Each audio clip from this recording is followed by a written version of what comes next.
And joining us now is former advisor to President Zelensky, Igor Novikov, and retired Lieutenant General Ben Hodges. He previously served as the commanding general of the U.S. Army Europe. Igor, how critical, how crucial is this meeting for President Zelensky today, especially on the heels of President Trump's phone call with Putin? I think it's one of the most important meetings they've ever had, and for a number of reasons. First of all, let's mention the Tomahawk missiles.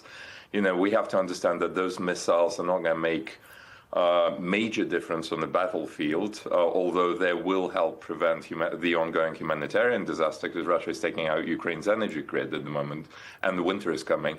But, you know, the symbolic kind of side of things is incredibly important. For Putin, the first Tomahawk landing in Russian territory is basically a make or break it moment, because the Russian public will not forgive him for that. That's embarrassing for them.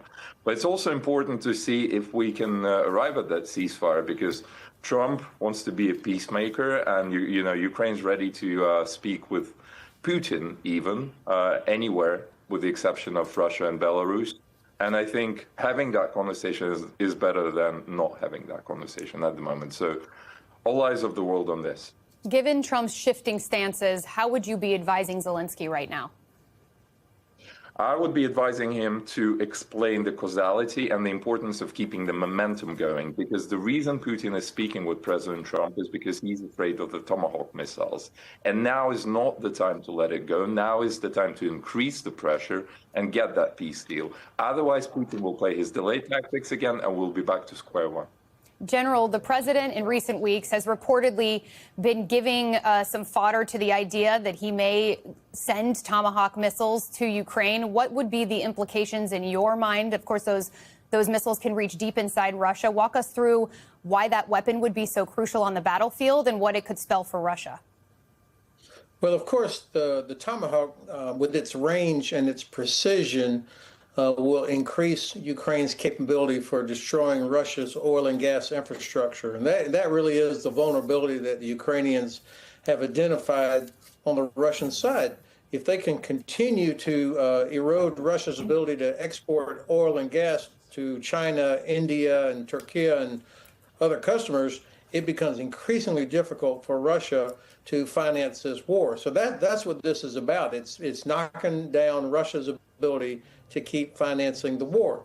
Of course, they've had some success with their own drones, but their drones cannot carry the same type of warhead and go quite as far as Tomahawks. To make a difference, so there'll have to be a lot of them, 30 or 40. That will be exactly what Igor said, only symbolic. Okay, so would it be a wise move for the U.S. to send Tomahawk missiles to Ukraine, or does that risk escalation here? This is what the Russians are good at. They make us worry about what they might do instead of them worrying about what we're going to do. Absolutely, we should be providing Tomahawk to Ukraine, a lot of them. And we should also make it very clear that it is our strategic interest that Ukraine actually defeats Russia, make Russia live inside its own borders. The fact is the Russians have been fooling us, or we've allowed them to scare us that they might use a nuclear weapon. Now, how many times have they threatened that since the large-scale invasion, and we fell for it every single time? I have to say that I have zero hope that the administration will actually do this, however. Not once has the administration followed through on any of its threats to inflict consequences on Putin, and the reversal from yesterday's phone call to President Putin does not give me any hope that the administration is going to really stand by Ukraine and inflict consequences on the Russians. So, Igor, if we see this summit with Vladimir Putin and President Trump, is there a situation in your mind where Zelensky could tack on?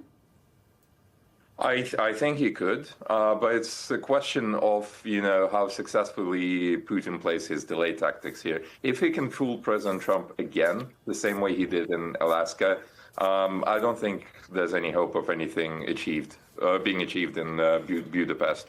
But if the pressure is sustained, then there's hope. It seems, as we talk about whether it's in the Middle East or we talk about the Ukraine-Russia situation, the pressure from the president is the critical element there.